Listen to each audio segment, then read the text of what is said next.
Do you want your drawings to give the illusion that they actually take up 3D space?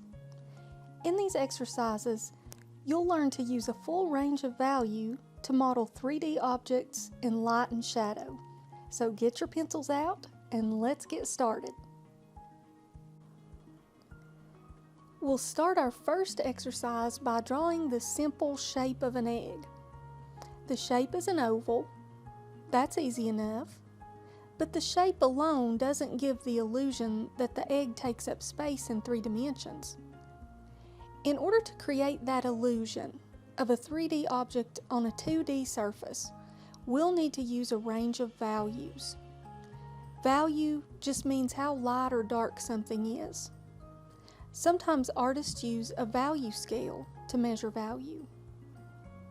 Now we'll learn about some different kinds of light and shadow. The brightest spot on the top of the egg where the light bounces off is called the highlight. We'll use our pencil to very lightly show where the highlight exists on our egg. Now let's examine the light source. In this photograph, the light is above and to the right of the egg.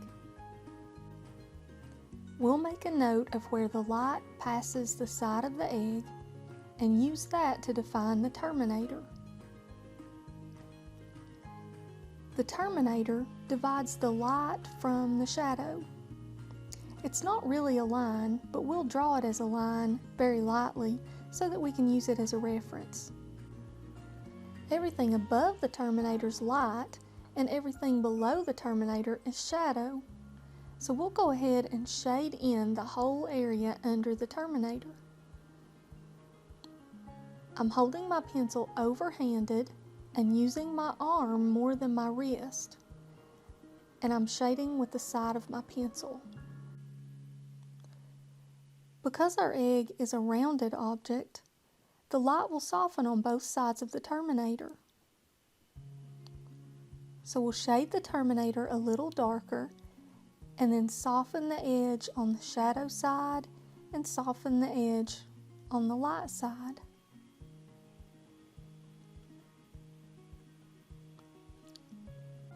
And this dark area makes up the core shadow.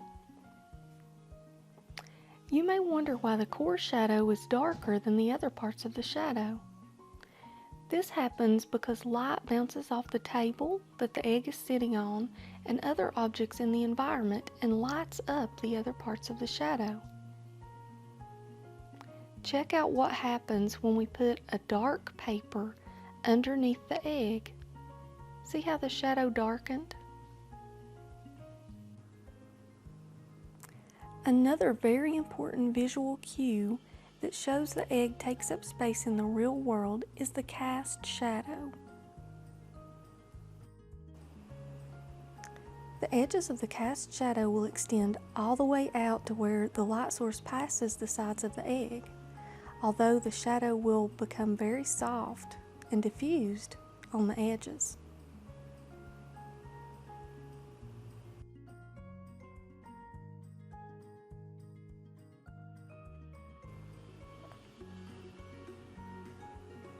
Now we'll shade in the cast shadow using a middle value.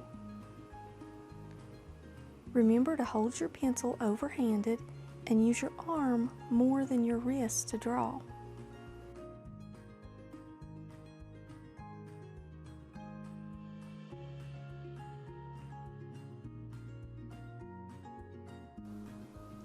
So there's the cast shadow.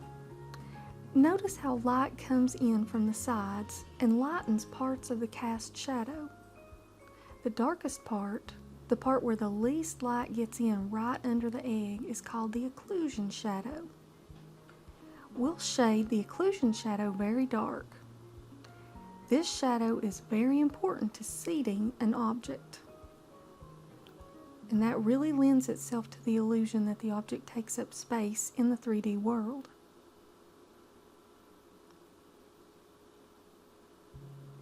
The occlusion shadow will be the darkest part of our drawing.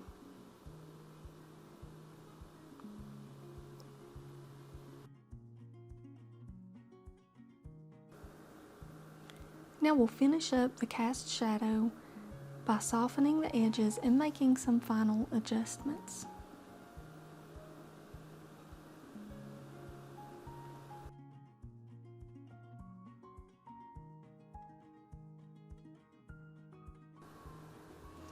Now let's review the types of shadow we've drawn.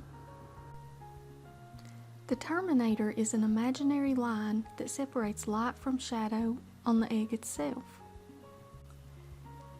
The area around the terminator is darker than other parts of the shadow because of the way light bounces in from the environment. This dark area around the terminator makes up the core shadow. There's a cast shadow underneath the egg, and the darkest part of that cast shadow where the least light gets in is the occlusion shadow. These are the basic kinds of shadow on any three-dimensional object.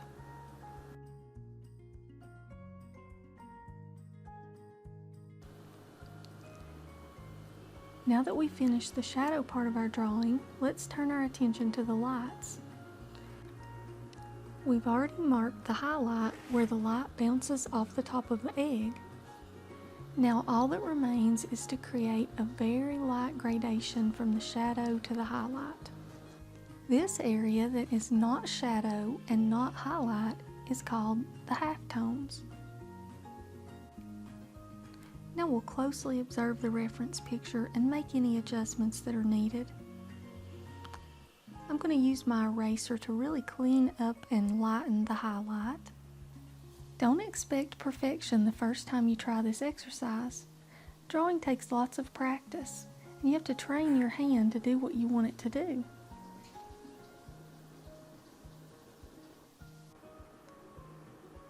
In the next exercise, you'll apply what you've learned about light and shadow to a slightly more complicated object, a baseball. And this time, instead of drawing on white paper, we'll be working on a toned gray paper.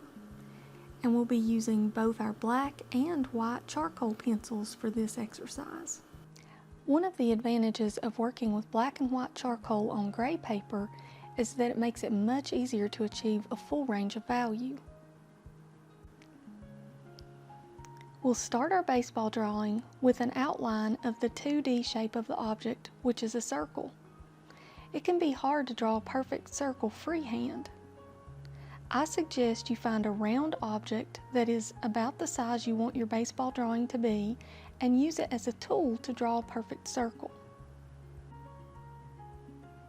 Your drawing of a baseball will be made up of exactly the same lights and shadows that made up your egg drawing, or will make up any other drawing of a 3D object. And just like before, we'll begin with the highlight, the place where the light bounces off the top of the ball. But this time, we'll use our white charcoal pencil to draw in that highlight. And just like before, the light source here to the top and right of the baseball will define where the terminator begins and ends on the edges of the baseball. The terminator is that imaginary line that divides the light from the shadow. And just like before, we'll shade everything on the shadow side of the object. In your finished drawing, everything in the shadows should be darker than anything in the light. And remember to hold your pencil overhanded and use your arm more than your wrist for drawing. Notice the light bouncing up from the table and lighting up the bottom part of the baseball. This contributes to that darker core shadow which surrounds the terminator. So like before, I'm darkening the area around the terminator and softening that shadow on both sides.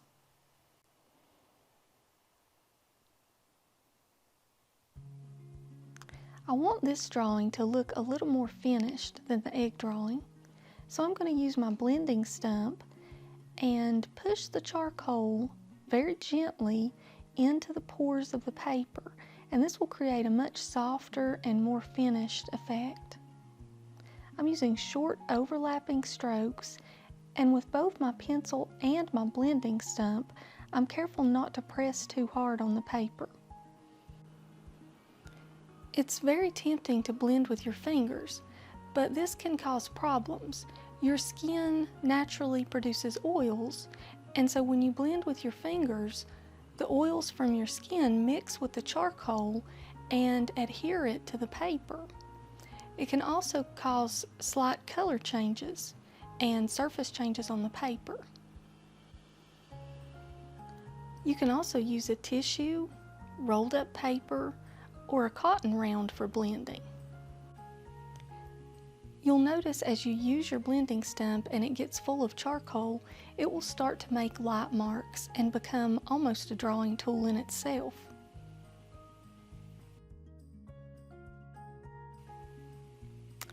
As I'm observing the reference picture, I notice that the core shadow is a little bit darker than I've drawn it, so I'm going to adjust by adding a little more charcoal in that area and then blending it in.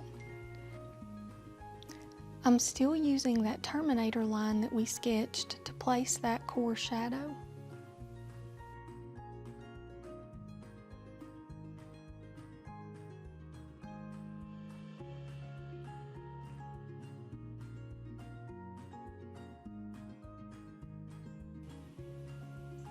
I'll also point out that as I shade with my blending stump, I'm following the contour of the ball with my blending strokes. This helps add to the illusion that the ball is round and takes up space in the real world. Now that we've finished the shadows on the baseball, we'll turn our attention to the cast shadow. Remember, the edges of the cast shadow are defined by the light rays that pass the sides of the baseball.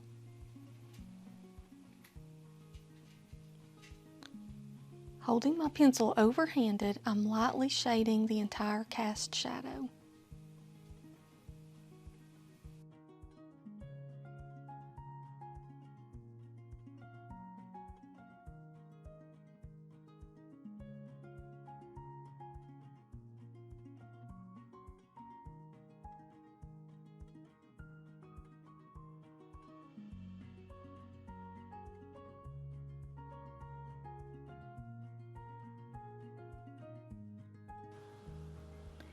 Now we'll draw in the darkest part of the cast shadow, which is the occlusion shadow. Remember, this occlusion shadow is darker than other parts of the cast shadow because the least light gets in here. Other parts of the cast shadow are lit up by reflections of light from objects in the environment.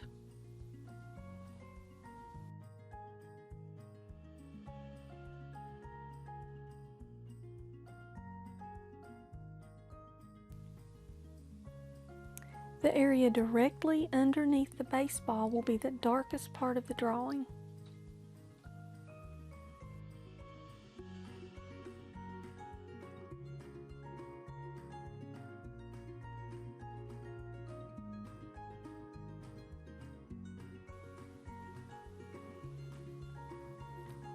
When I'm happy with the placement of the charcoal and I've made final adjustments, I'll use my blending stump in short overlapping strokes to very gently blend the charcoal into the paper. This will give my shadow a smoother appearance and a more finished look. I started with the darkest part of the shadow and I'm working my way out toward the edges. Remember that as the blending stump fills with charcoal, it will make marks and become a drawing tool.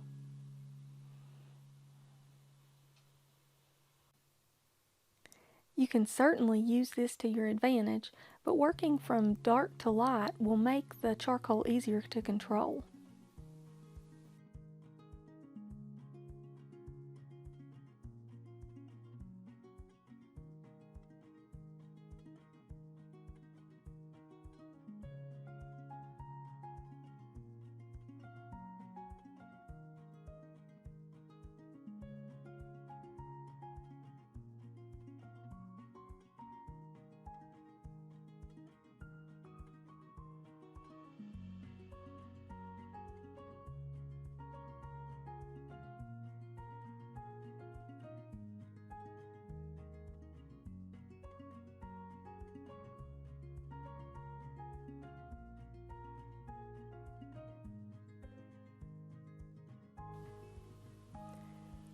When I'm satisfied with all my shadows, I'll switch back to my white charcoal pencil and pay attention to the light part of the baseball. I've already drawn in the highlight,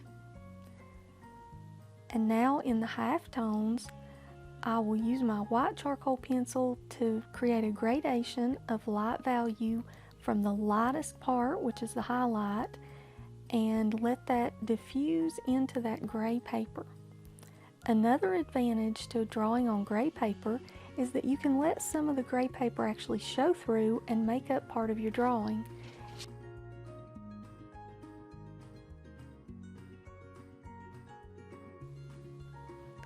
I'm using layers of short overlapping strokes to fill in this white area. I'm not mixing black and white charcoal. I'm using white to create the values on the higher side of the value scale and black to create the values on the lower side.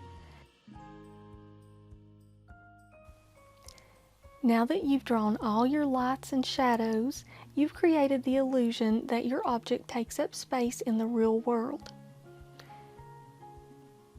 Hopefully you've used a full range of value from very light to very dark. And now it's time to add some of the details like the laces that make your baseball unique.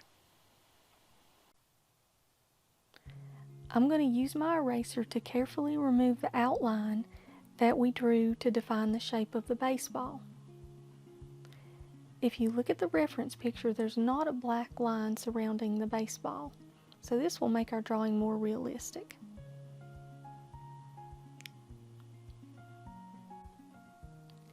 And while I'm at it, I'll use the side of my eraser with very gentle strokes to smooth out the bottom of the shadow.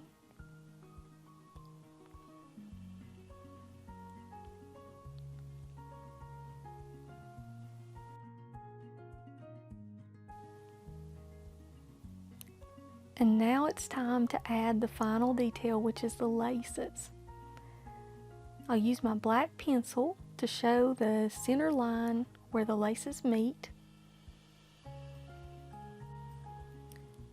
I'm very carefully observing my reference picture here and recreating the shape of that seam. The laces come out on either side of the seam. I'll start in the center to keep my proportions more accurate.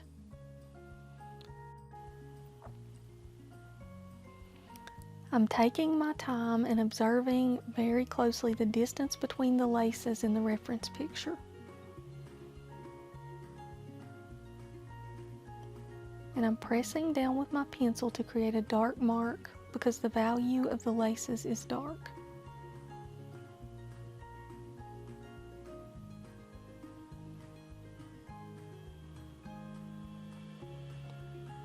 The angle of the laces is also very important, and that information is coming from the reference picture.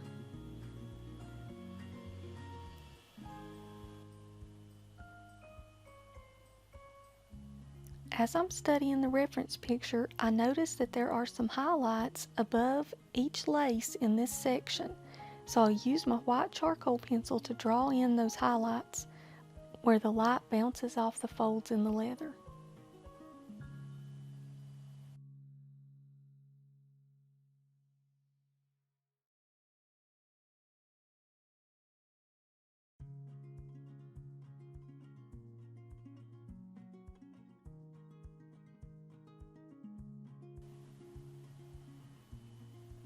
And with closer observation, I notice there's even a highlight around each of the holes in this section that were punched for the laces to go through.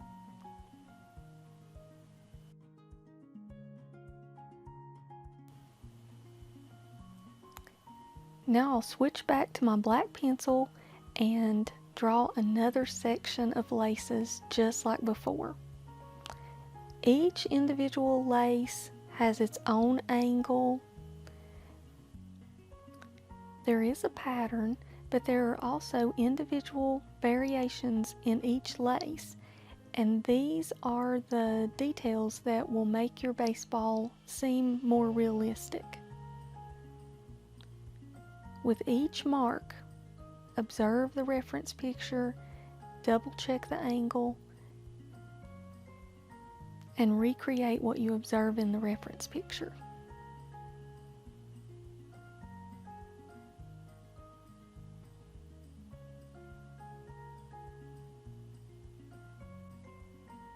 There aren't as many highlights in this section, but there are a few lighter details.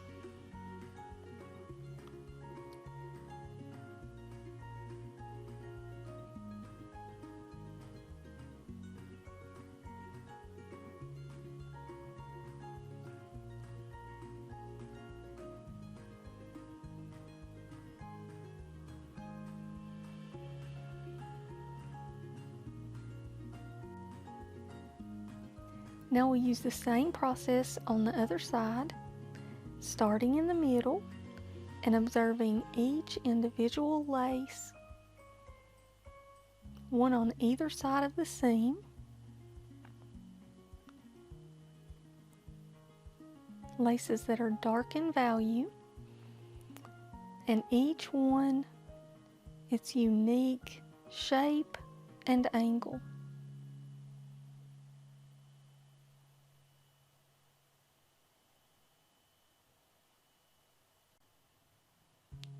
If you find that you're off a little bit, I would encourage you not to try to erase, because it will remove a lot of the work that you've done in preparation for this step. Just go with it and make a correction on the next mark.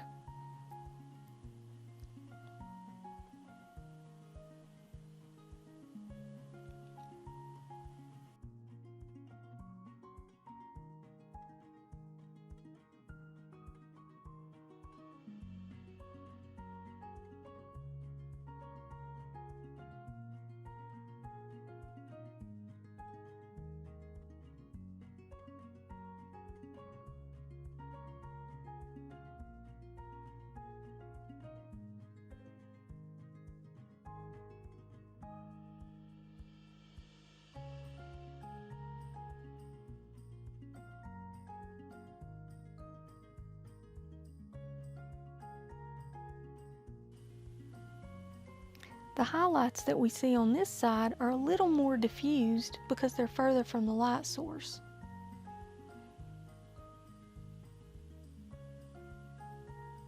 But they're still important in creating the texture of your baseball.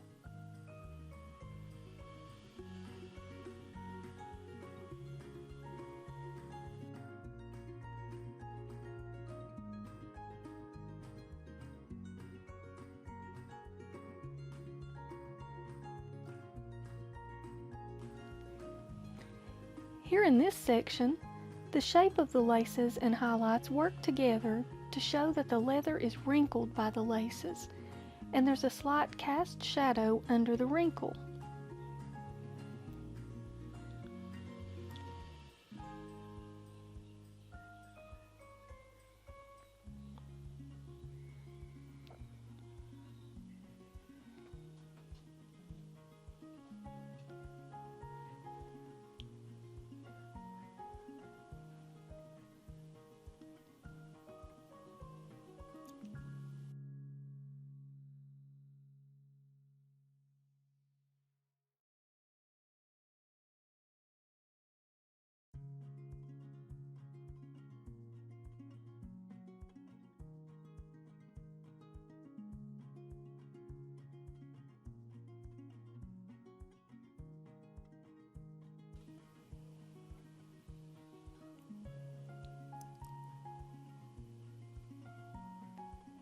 Notice here how much is communicated by the slight curve in the laces.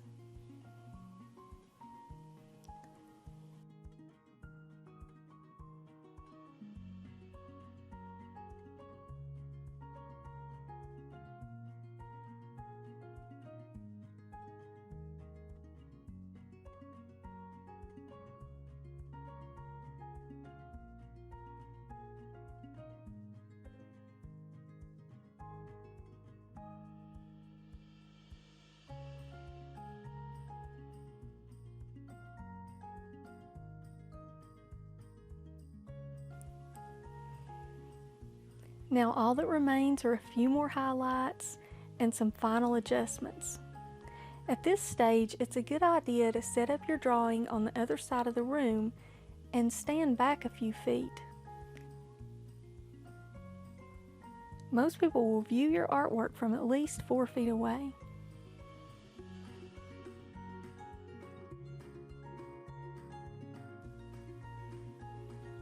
Once you've made any final adjustments and you're happy with your work, you're ready to add your signature. I usually sign at the bottom right or bottom left of a drawing. I chose to use my white charcoal pencil to sign so that it would be a little more subtle and wouldn't compete with my drawing. Congratulations! I hope you're happy with your work. Whether you're a beginner or a more experienced artist, it's always important to critique your work and set goals for improvement in your next piece. Here are a few questions that may help. First, did you use a full range of value, from very light to very dark and everything in between? What part of your drawing are you most happy with? Finally, name one thing you'd like to do better in your next drawing. When you're ready for another challenge, try setting up your own still life with an object by a window with natural light and draw. There are lots of great resources on YouTube, and we'd love to have you in our next class at the Arts Center. See you next time.